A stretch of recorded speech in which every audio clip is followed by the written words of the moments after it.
I'm going to talk about several things. One, I'm going to go into a little bit about what we have to do in schools when we go in schools, because we're working with teachers. If you go out and talk to a group of farmers, they know what IPM is. They know what integrated pest management is. And I've got an associate director at Auburn that's an agronomist, and he says that ought to be integrated plant management. Well, that's not right, because it's not plant management. We do it in urban settings now. So it is integrated pest management, but it gets more to what you said earlier.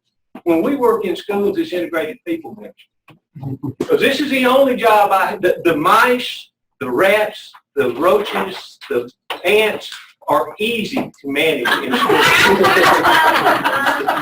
The teachers, the custodians, the principals. I did not know when I got into this that I needed a psychology degree to do pest management. But if you get into schools, you do. And I usually start with this and ask the teachers or whoever I'm talking to, do you know what this means? And then I'll click it again and tell them it'll come more clear as we go. And we'll talk about what we need to do. But none of them have a clue what IPM is when I walk into that door. So we're starting with a green slate of people. Now, most of the time now when I get invited into a school, it's because the school has a problem. I am in a state that has no law, no money. So anything that costs extra, or they think that might cost them extra, they're not going to want to do. And Texas has a good law. Louisiana has a law that they have to keep good records, but you don't really have one that defines what school IPM is. I just said we have one I on know, the book. I know. But there's a difference between having a law that states what you're going to do and having a law. And we don't have anything in Alabama. So I tried getting grant money to go in schools. In fact, I won't give a school money anymore. Are you saying we are lawless? No, we're not law, but we are without law for school IPM. So I guess we are lawless. Yeah. I was going to say, yeah. I think I did so well. We have open carry in Texas. Yeah. We do in Alabama too. You can get anyone on the way in. So But I think it's illegal to shoot cockroaches in school. Overkill. Now, most of you guys know that the introduction of cotton scouts and the concept of IPM started back in the 1970s. And this is from a Ron Smith talk that he gave at Southeastern Branch many years ago. And to be honest with you, I may be one of those guys out in the field out there because I scouted cotton during that time. And what we learned at that point in time, and I didn't know what we were doing, but we would go out and look for insects in the field. If they didn't have insects, we wouldn't recommend that the farmer spray. It was as simple as that. And to give you the best example, they paid me $2.50 an acre to scout their cotton. I worked for them for 4 years, so over a 4-year period, they paid me $10 an acre. My second year that I worked for them, I saved them 3 sprayings. That cost them $5 a piece.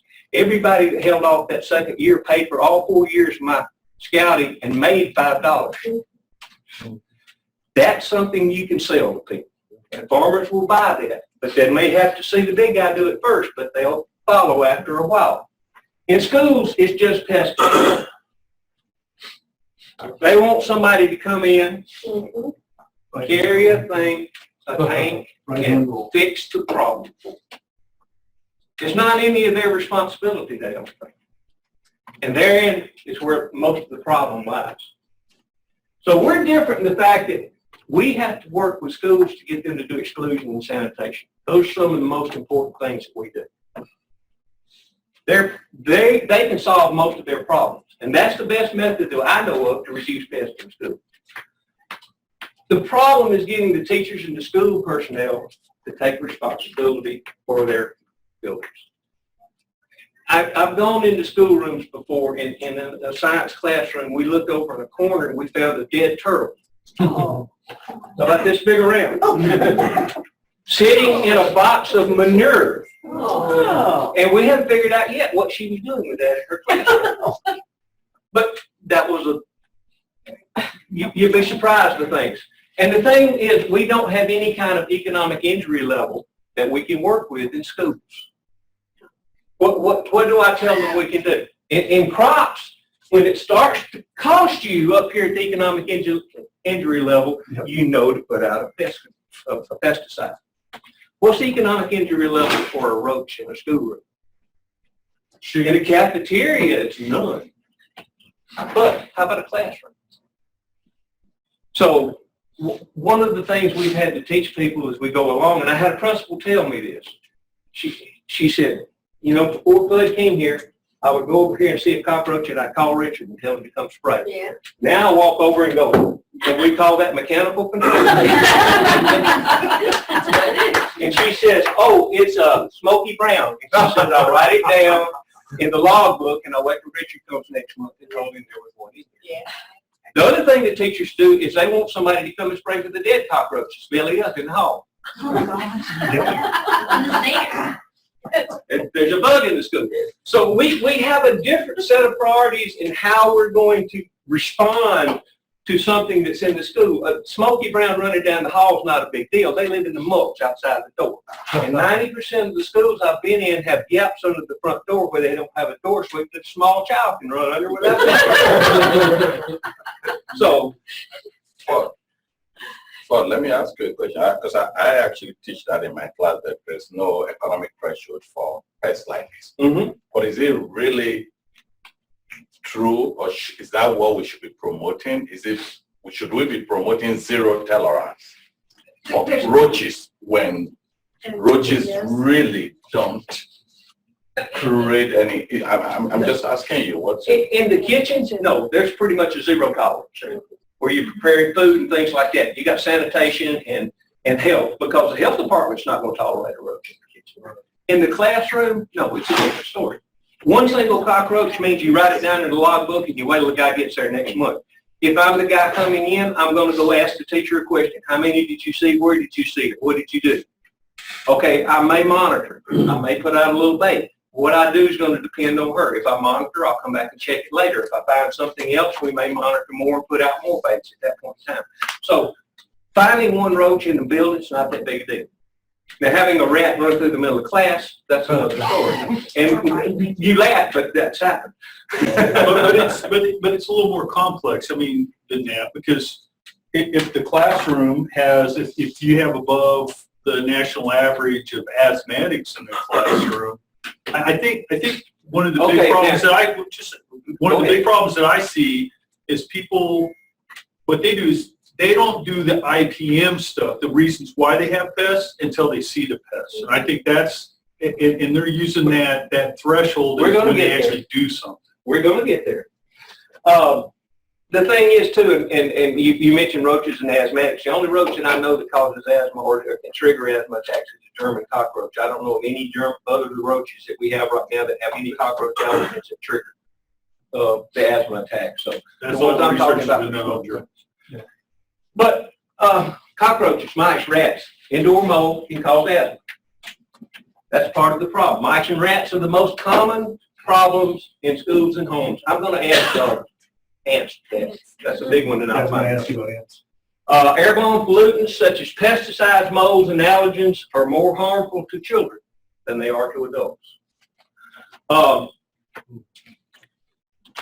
People want to say pesticides trigger allergies too, and I'm here to say I don't really agree with that. The odors of the pesticides may trigger an asthma attack, I think, but I don't think it's the pesticides themselves that do that. The odors are usually, it's the solvent system, it's not the actual. Yeah, and that's what I'm getting at. That's why I think that is. You know, people get asthma attacks from perfume, and I think it's the odors. What about your head lice? I mean, there's another.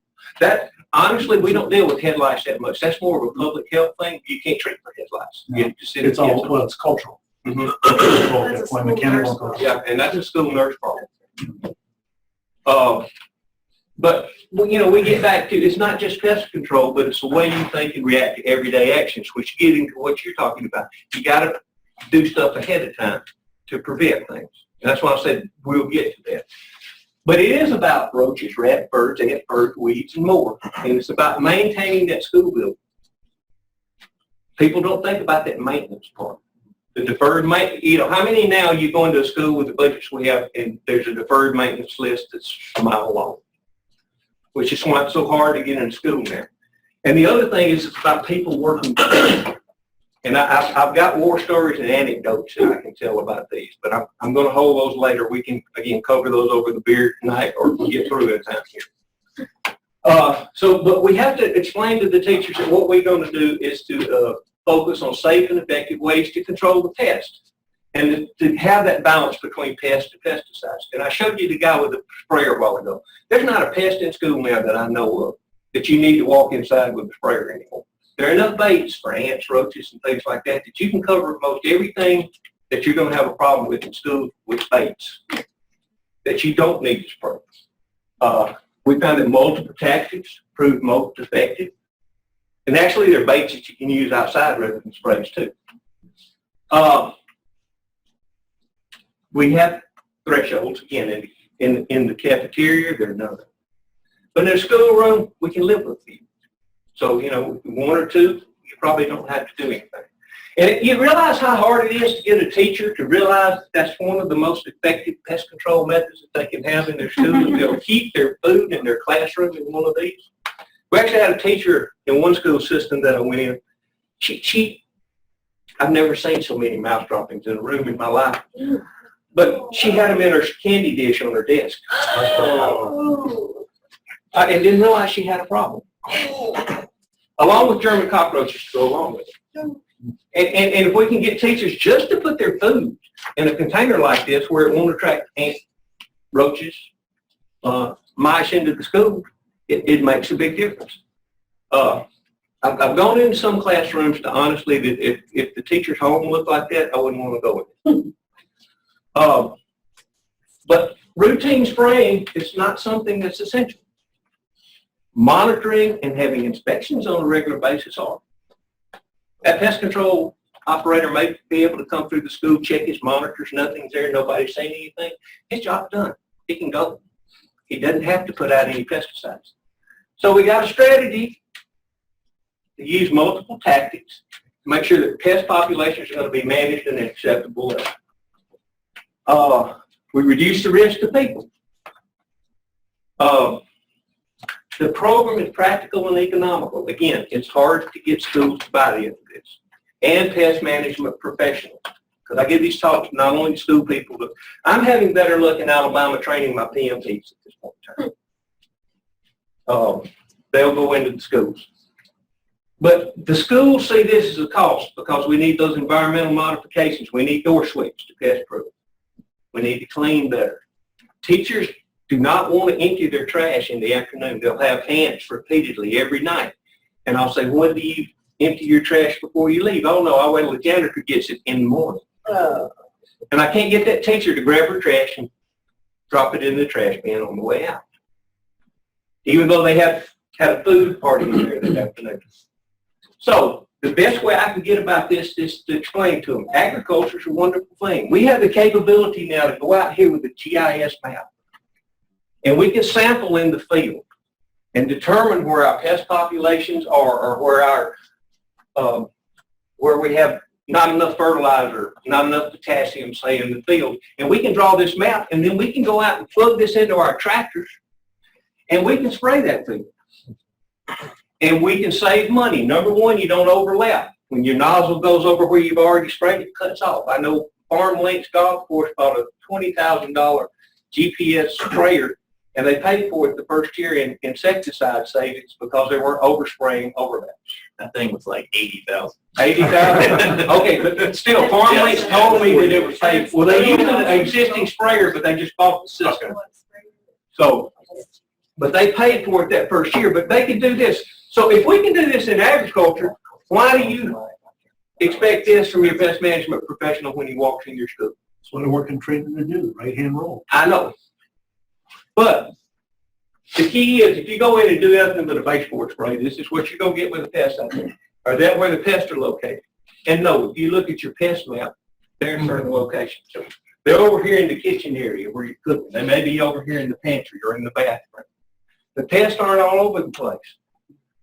They're in specific locations. So what you need to do is inspect, find them, and treat them where they are, not put out those baseboard sprays. The other thing we have to get to them, that the biggest part of this whole program right here is education and communication. It's a common sense pest control thing. And once we can get them to talking to one another and doing the things that they do, to using the right cultural and sanitation practices, put in the physical and mechanical controls, you can see that pesticides are just a little bitty piece of the puzzle up at the top. But that's what everybody wants to start with. They think that is the solution to the problem, and it's not. We know it works. We've had demonstrations out there. We've reduced pesticide use and pest complaints in one study by 90%. Another one, schools had very little pesticide residue versus conventionally treated schools, which had residue on baseboards and walls of the spray, if you use an IPM system. Dawn's article on the last one, the IPM training model in 10 school districts, ours was one of those, reduced pesticide applications by 71%, and we ended up with better pest control with reduced pesticide applications. So we made a safer environment for the students and the teachers, and we had better pest control on top of that. So we know this works. We've got enough case studies to where we've done this that we know it works. So you got to convince the school system that this is everybody's responsibility. It's not just the custodians who clean the schools.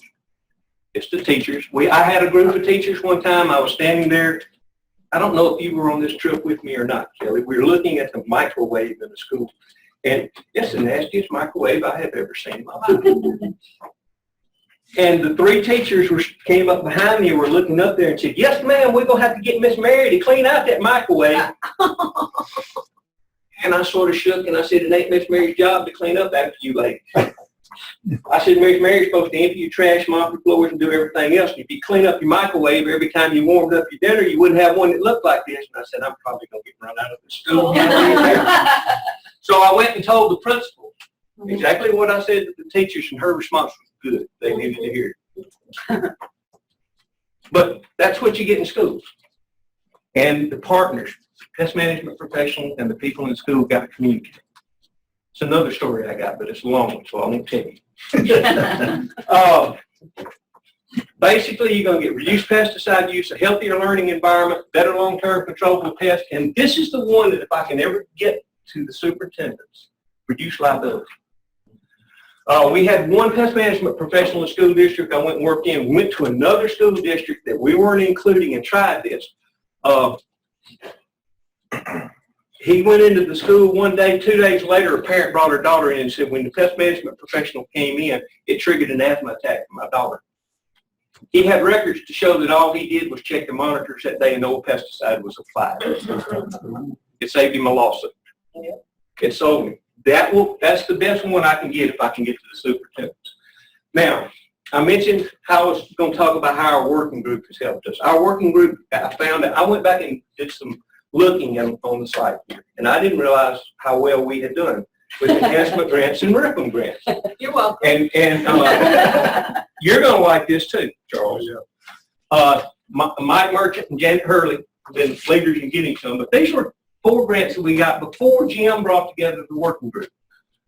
Some of us were doing school IPM in the southern region, and these were 4 that were out there. But in 2007, May 24th and 25th, Jim Van Kurt gathered all of us in the southeast who were doing work on school IPM and brought us together in Atlanta, Georgia. We didn't come up with this, Jim did. We had entomologists, PCF coordinators, Mary Grodner from Louisiana. We had some agronomists on there. I think I remember from Kentucky was a weed scientist. Bill, I can't remember Bill's last name yet. Janet Hurley from public health. We had a couple of regulatory people there too. But we basically sat down and we established some priorities for research, extension, and regulatory for school IPM that we would like to see. It's kind of hard to get anything from regulatory, but and it took several years, but actually 4 of us now are on the school IPM committee for ASPRO, which is a Structural Pest Control Regulatory Organization. We began monthly phone calls to talk about school IPM issues and e-extension. You mentioned e-extension a while ago. I'm not going to go into exactly what it is, but I'll show you what we've done there in a minute. We decided, okay, let's apply for some school IPM grants and see what we can do, see if we can meet some of these priorities. And we did pretty good. Multi-state evaluation of school IPM cost calculator model. Janet and Mike Merchant and Blake have been working diligently trying to get records from us for years. And you'll see several of these PIs on here. A lot of us were collaborators on this, trying to get data from some of our schools to run into this. Basically, what we're trying to do is find some economic data that we can use to show schools that they're already doing things that are classified as IPM anyway. Door sweeps, caulking, just prevent air from leaking. Those things, they don't count those as pest costs, but they are. That's part of what we're asking them to do. Rebecca got a good grant to work on, let's see, I forget what that grant was now. We got another one. And I thought I had brought one of these with me. I was going to pass around the book, but this is a little pocket guide you can put here. It has pictures of the pests and descriptions, so when either the pest management professional or the people in the school are out there, they can look, and if they want to write in the logbook, they can identify the pest that they have and find out if it's a good one or a bad one. That's for sale still at LSU for $12. We wanted to get enough money back so if we needed to reprint, we could. We basically sold it for cost. And believe it or not, in about 4 years, we met a lot of those original priorities that we set. So I got another grant in 2011, convened a meeting at the Southeastern branch in Arkansas, and we reset our priorities at that time. Again, trying to look at what we needed to do to push school IPM forward. And again, we're trying to quantify that what schools are doing and what it takes to put in an IPM program does not cost any more than what they're paying for low, and what we're fighting is low bid. And the reason I mentioned ASPRO a while ago, that we're on the structural committee, ASPRO just set together some best management practices for a school IPM program.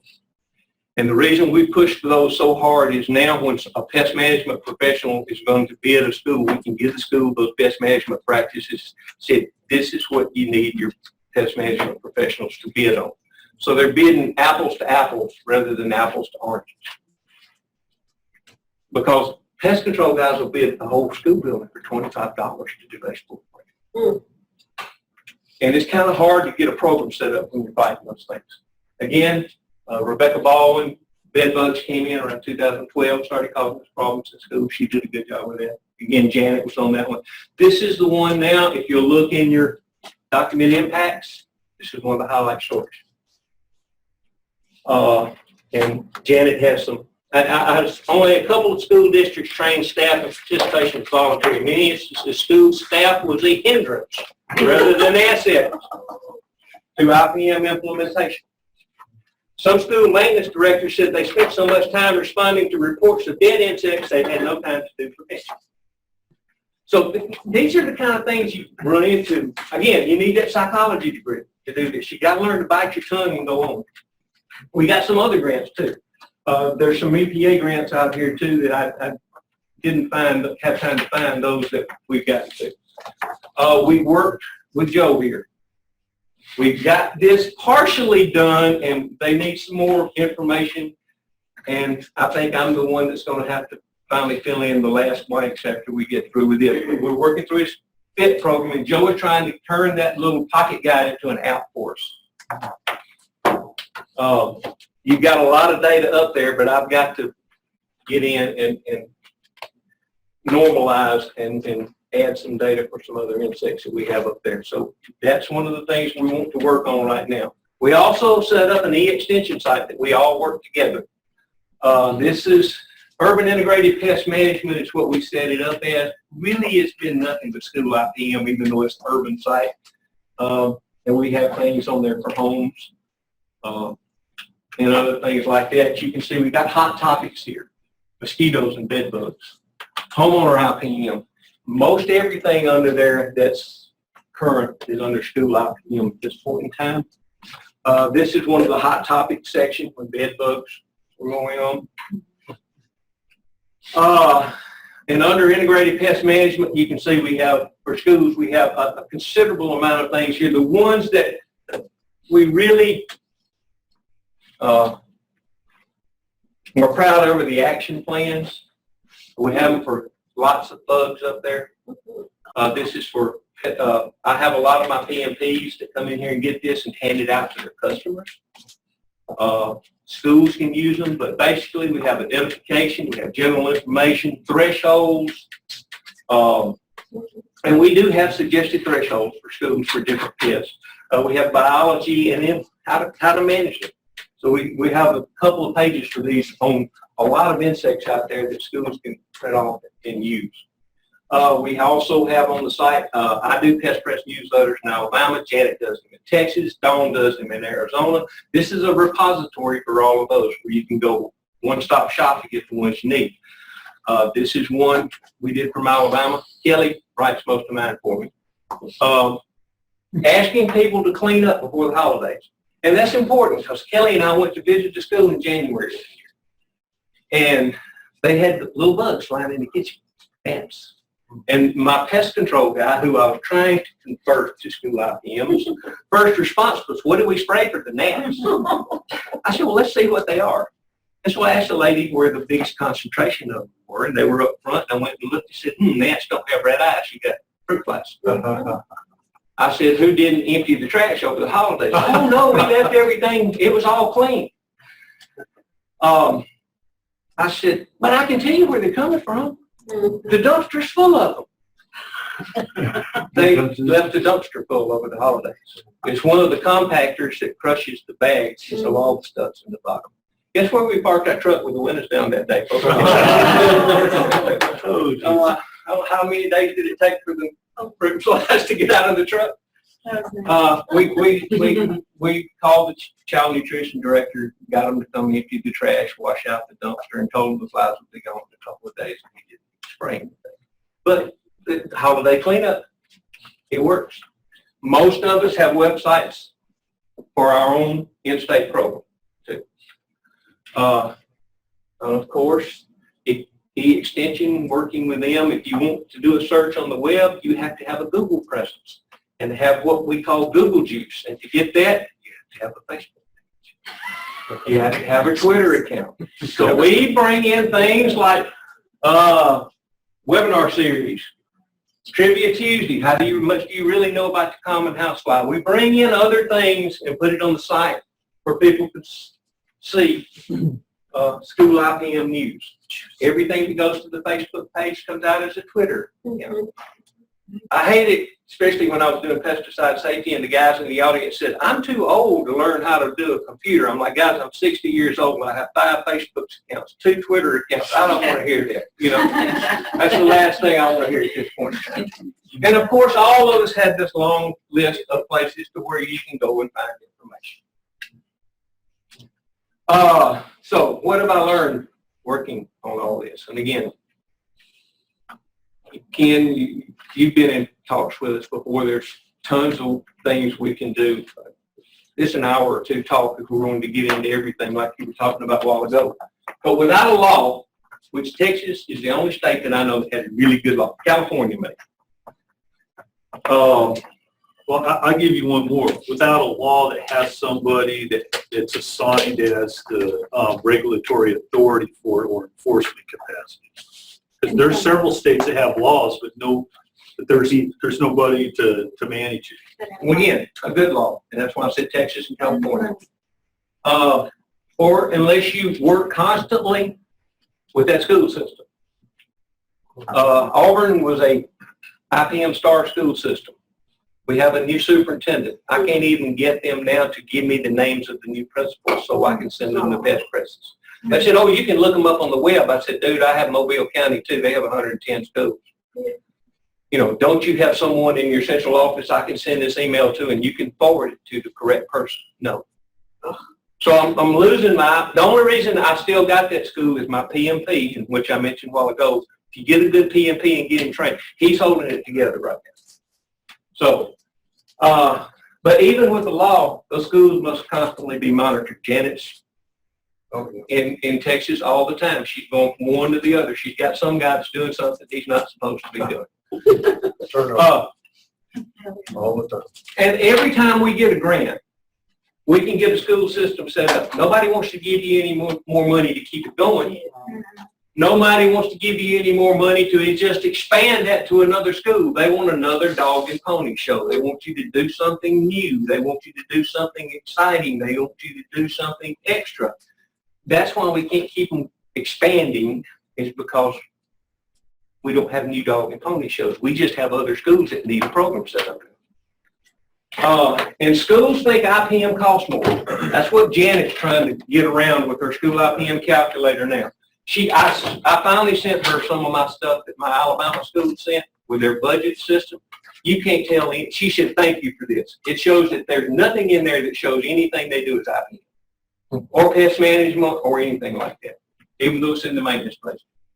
They're already paying a PMP, so they think that ought to solve their pest problems in the school. I'm paying this guy. He's supposed to keep bugs out. And anything you talk about exclusion, that's just more money coming out of their budget somewhere, even though it can cut down on heat and cooling costs and other things.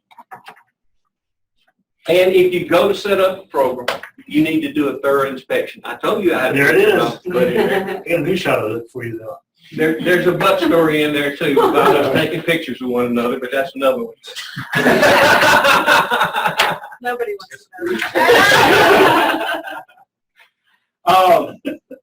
The problems we have now are lack of funding, one, deferred maintenance in school. We have unwilling pest management professionals. When you go into a school system, the school wants it, but the pest management professional does not want to change it. In some schools that I have, and I don't know if this is in other states, but I'll have one pest management professional doing the cafeteria that is attached directly through a wall to the rest of the building that is done by another pest management professional, because the child nutrition director has a separate budget from the school, and she hires her PMP, and the other school hires a different PMP to do their work. And it came to a head one time in a school I had when the rat died in the wall in between the two PMPs. No one wanted to take credit for it. And then cantankerous staff and administrators that don't want to cooperate. Teachers don't want to clean their rooms. Janitors don't want to do what they need to do. To move forward, we have younger pest management professionals out there that are willing to learn and they're willing to adapt, and we need to work with them. Getting into schools is another problem. We need to span too. We've been talking about this. This works in homes. This works in everywhere else. And since we're a school IPM group now, we set up our e-extension site to be an urban site. We're discussing now the fact that we think we can draw in more expertise if we go from being just a school group to an urban group. And there may be some other advantages to that too. The advantages of the group is this. You saw that list of action plans that we had. What were there, 20 or 30 pests in there? No university out there has an expert on all of those pests. But there's somebody at Texas A&M that can help me. There's somebody at Georgia that can help me with a different pest. And using the expertise from the different people at the schools were how we set up that long list of management plans that we have, and we know they're good. Because I wrote the small fly one and I sent it to Mike Merchant, who's an urban person. I used the books and everything, and Mike brought in the current research because he does those on a regular basis. So some of us can put the baseline things in and then give it to the experts, and they can fill it out and make sure it's up to date. We need advocates in the school. In one county school system that I had, we had a child nutrition director that was, she was gangbusters going to help us set up the program. and she drowned in her swimming pool for the summer. And nobody in the school wanted to do it again. So I lost the whole school system once I lost her. Once you lose that advocate, you got to have somebody in there that wants to do something. Now that advocate could be a parent. And think about this, how many of you in here have kids in school? How many of you know what kind of pest control goes on in the school that you do? You know, parents can be advocates too. And if you know who's doing this in your state, maybe say, I want to do this in my school, can you come over here and help? That's how I get into a school. The school has got to want me to come in. I've tried pushing my way in, and all they do is spend my money and send me on my merry way. And again, like everybody, we need funding. Continue programs. This is from a school that I work with now. When I first went up there, and the reason is the guy that's the superintendent there now was the assistant superintendent at Auburn when we got IPM started. He moved to this particular school system and said, I want you to come up there and set it up here. I went into the cafeteria, I actually have a picture of a seed sprouting in the drain. And they were getting 90s on their scores. This was a very clean kitchen. The drain was just bad. And I asked them to move the dumpster from right next to the loading dock out across, which made every lady in the kitchen mad at me because they didn't do that. And they stayed mad at me for about 6 months till they got their first 100. You can see it in the wooden frame. You notice there are differences up there. Yeah. They continued getting hundreds after that. The cafeteria child nutrition director told me, he said, you worked in the health inspection. So I guess I was, because they got hundreds after that.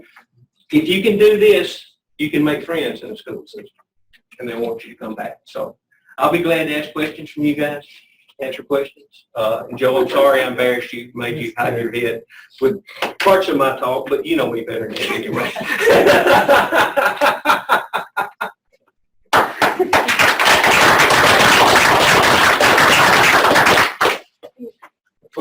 Yeah. If the school is willing to pay the PMP, and they don't want to go any further than that, is there money to be made by the PMP selling what you sell? Yes, there is. There is, but if that low bid comes into play. Yeah. If somebody comes in and bids $1,000 under what the guy that's going to do it right is going to do, they're going to go $2,000 cheaper. Which is why I wanted those BMPs from the ASPRO that we can give to the school and say, if you want to do this in your school, this is what you ask the pest management professional to do in your school. That way everybody bids on the same thing. And that way if they don't do that, you can fire them. And actually we specs. Yeah. We actually had to do that at Auburn. They changed from Richard for a short while, and the other company came in and said they were going to do that, and they wanted me to come back in. And basically, I went and did another inspection at the school, and when I found Richard's monitors that had been out 2 years before, they keep the other.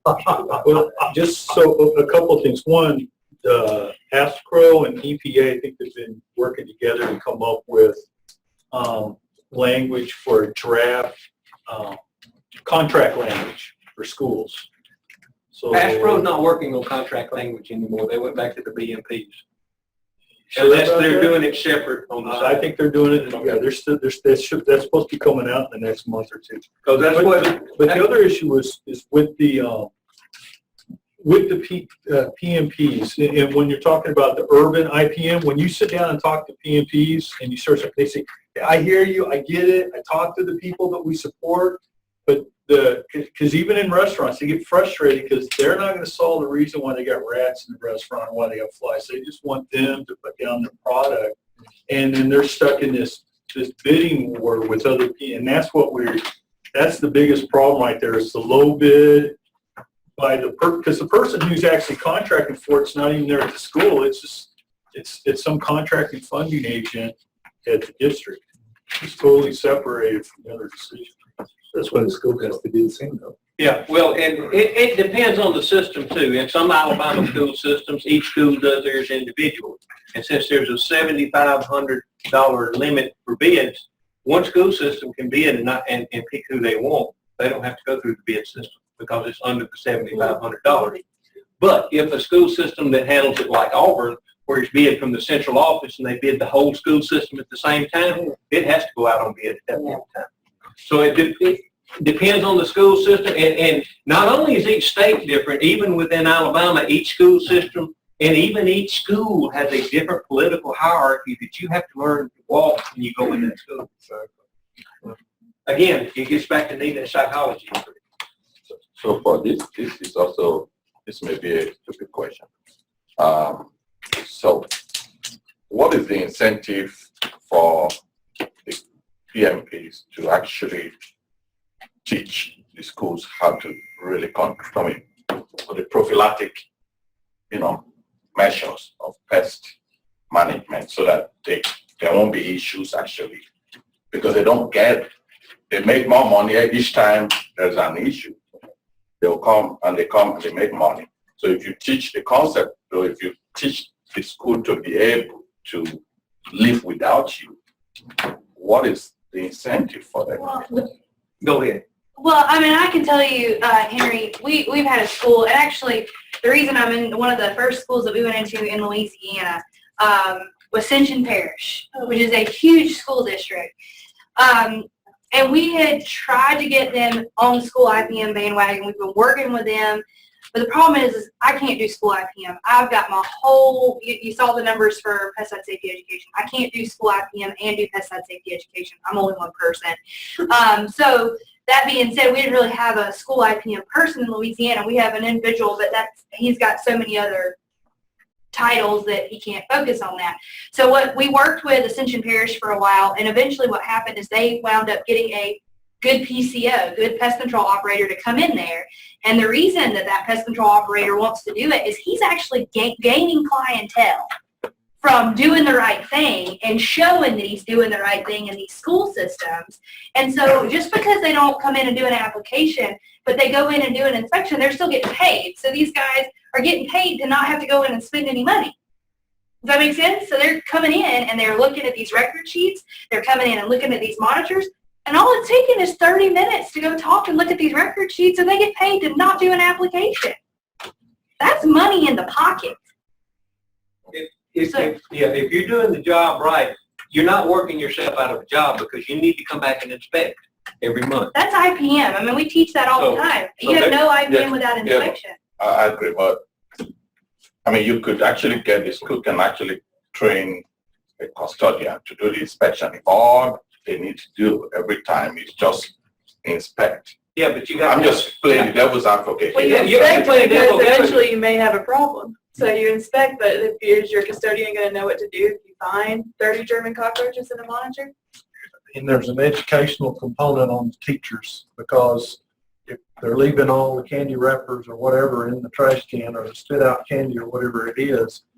So in Texas, we have school IPM coordinators, and even with those guys, even with somebody that's there to kind of help teach those teachers, most of the time the teacher thinks they know more than the IPM coordinator. So that sometimes it works, but often it doesn't. I mean, that breakdown is always potentially there. And then you've got pests that go beyond. Yeah, but look at Richard that started with me at the Auburn City School System. He had just left pest control company that sold out to Cooks and started his own company.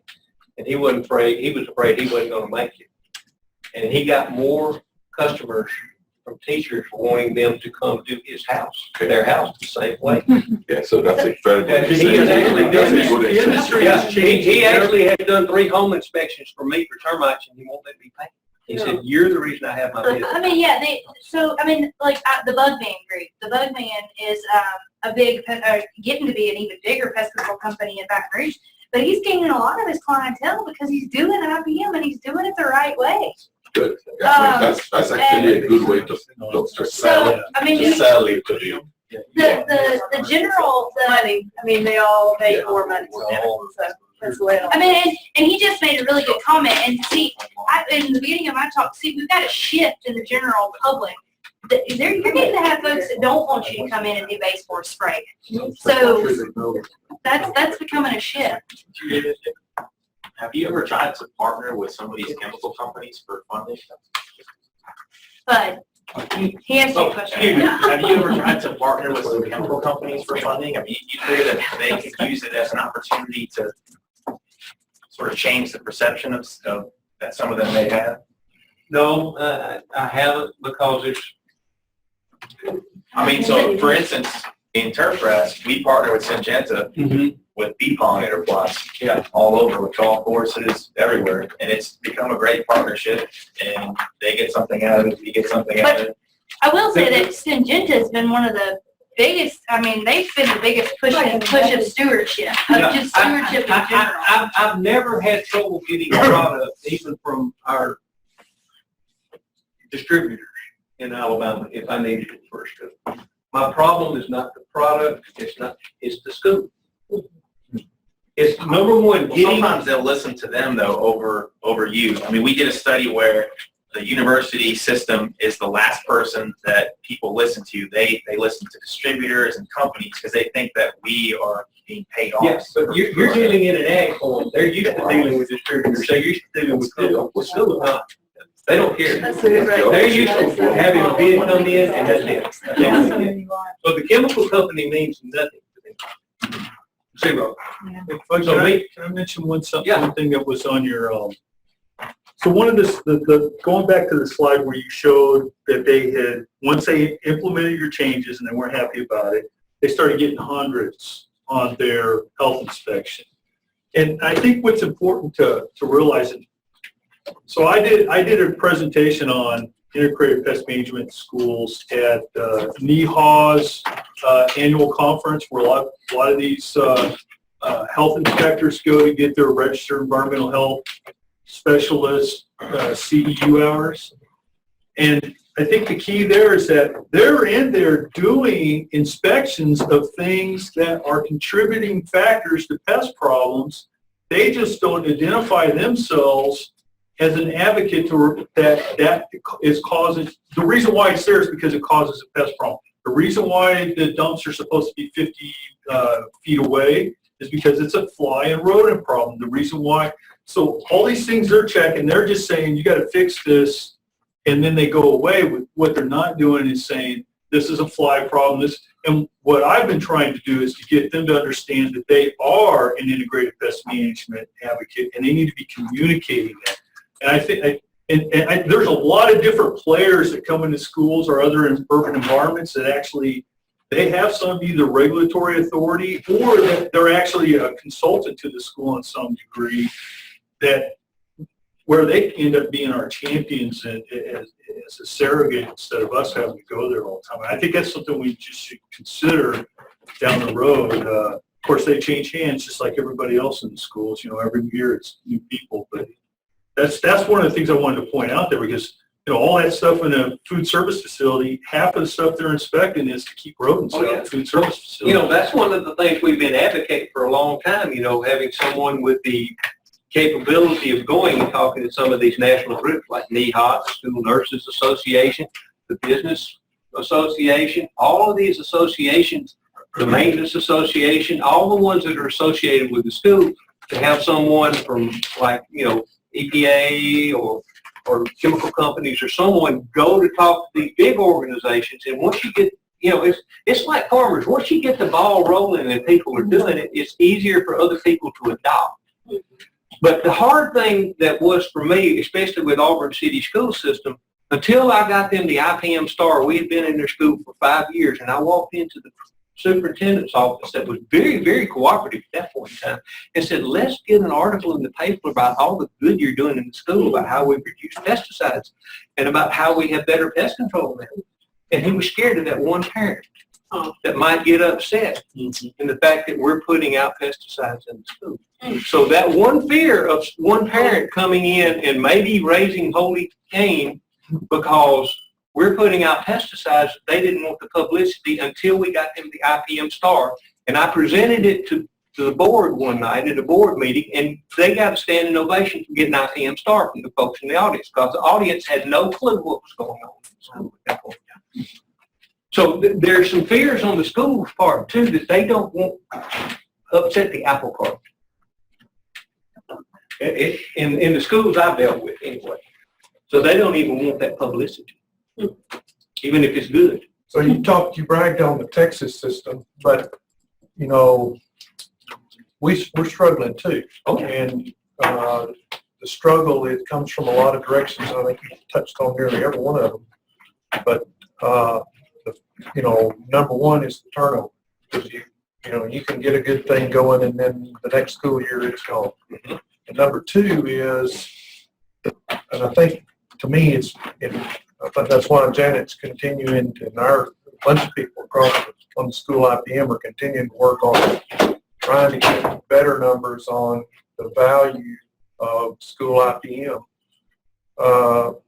Because our legislature 4 years ago wanted to take the teeth out of our law. Mm-hmm. They wanted to remove TDA's ability, Texas Department of Agriculture's ability to regulate schools in Texas so that they would follow. And we got really lucky because it was moved off of the, you know, the bill didn't come up. But the next round we had a piece ready to go to fend it off, and it didn't come up. So Yeah, it took over 2 years, but as our legislature meets. But, you know, I think just, I mean, we still haven't gotten over the hump and been able to tell the story that IPM saves money and keeds schools safer. And if once we can, and we're not going to get there, I don't think, until we get, you mentioned, and I think you showed the good research that's been done, but we need more of that, and then we need to take that and get it to the Dallas Morning News of the world. Mm-hmm. It needs to go out there like that Zika did. Yeah. Well, you know, Claudia Regal in New Orleans, that old school that had the rats everywhere and was falling down with termites, that they refurbished and got the rats out and everything, made NPR. But now that school's being completely redone, so Yeah. they're rebuilt. And that's one of the issues that Janet tells me about the school IPM. Is one of the reasons it's, you know, in terms of getting an economic analysis that they can really nail down, is that the costs vary so much between a school that's new and tight and well built, a school that's new and poorly built, and an old school that's been around for 40 years, or maybe 100. And schools like mine in Alabama that don't have any records at all. Right, Because we're trying to get them from. And then that's the other point is, even if the school has records, each, you know, if you've worked with collaborators and you send out a protocol that you think is airtight, there's no way that anybody's going to do this any different than you anticipate and you intended. And you send it out to 10 people and you get it done 10 different ways. Mm-hmm. Well, that's exactly the way the schools operate. So you get this mass of information and you can't marry it. You can't pull it together. And so those are some of the issues that we're dealing with. Yeah. And I understand, because I thought if I got it from anybody, Sylacauga would be the school. I don't normally say school name, but I've been able to go all day. But Sylacauga is my best school system right now. They've got the superintendent that really wants to do well up there. But they have nothing in their budgetary system. And they actually use, School food.